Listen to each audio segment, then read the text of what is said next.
Good day friends समस्त को मोर नमस्कार मु हूँ बेबी आपण समस्त को स्वागत करुच्ची आम channel various creativity with baby को। आज मु बनैबी सबू भेज रेसिपी मध्य राजा बोलाउथिबा मिक्स भेज बा मिक्सचर तरकार रेसिपी जार ना शुणिले सबू भेजिटेरियन को मुहरे पानी आसी जाए। तो चलतु स्टार्ट करवा आज रेसिपी मिक्स भेज रेसिपी बनवाई मुझे सब परिवा को काटिकी नहीं। यही परिबा भितर मुझे नहीं जाइए कि फूलकोबी जहाँ को मीडियम साइज रे काटिकी रखी ता सहित कांकड़ कि नहीं बीन्स आउ नहीं जाइए बोईती कखारू कि एठी आउ किछि परिबा मु काटिकी रखी जहाँ भितर अच्छी बैगण आउ ये किछि बीट्स अच्छी जोटा कि बढ़िया कलर दब तरकारी ता सहित गाजर मध्य मु काटिकी रखी ये किछि सजना छुई आउ ये किछि सारू जहाँ को भल भाव चोपा छड़ेकी काटिकी रखी। एठी मध्य मु किछि पोटल को काटिकी रखी ता सहित गोटे बड़ साइज्र आलू को मध्य चोपा छड़ेकी काटी नहीं। आ ये हूँ फाड़े कैप्सिकम मुझे काटिकी रखी। मसला बनवाई एठी ए सब जिनस को मुझे जहाँ भितर अच्छी 8-10 रसुणर कोला 1.5 इंच पाखापाखि अदा अच्छी गोटे चामच जीरा आ 2टी सुखिला लंका अच्छी आप राग आपण हिसाब से कम बेसी करें। ए सब को ग्राइंडिंग कर रखी नबा और यूज करवा। एबे कड़ाई रे मु किछि तेल नहीं जाइछि जो आम परिबा को छाणिबा।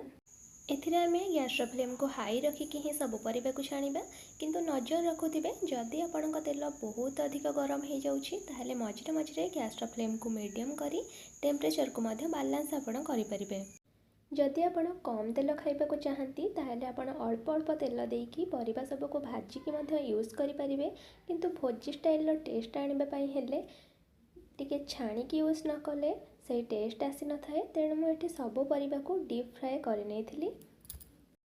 एबे आम तरकारी बनैबा से कड़ाई रे किछि तेल नहीं जाइए यूज करुच्ची किछि गोटा गरम मसला जहाँ भितर अच्छी 2टी गुजराती खंडे दालचीनी खंडे जावित्री किछि धनिया जीरा आ किछि गोलमरीच। एबे सब को फुटापी छाड़ा फुटीगला एबे देदबा किछि पियाजर कटा। एटी मु गोटे बड़ पियाज को काटिकी यूज करिछि।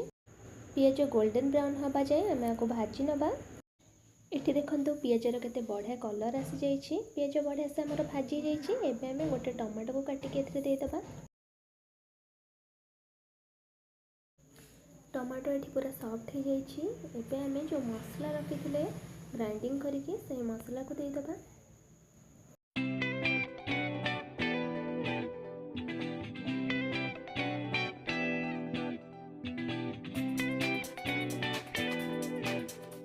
एबे मसला रे आमे ऐड करदबा टेस्ट हिसाब रे लूण गोटे चमच हलदी गुंड चिल्ली पाउडर गोटे चमच ता सहित ऐड करबा गोटे चमच धनिया गुंड सब सुखा मसला ऐड कर सारा पर सब को आमे गोले नबा। एबे मसला तले न लगिबा पई अल्प टिके पानी दे दबा।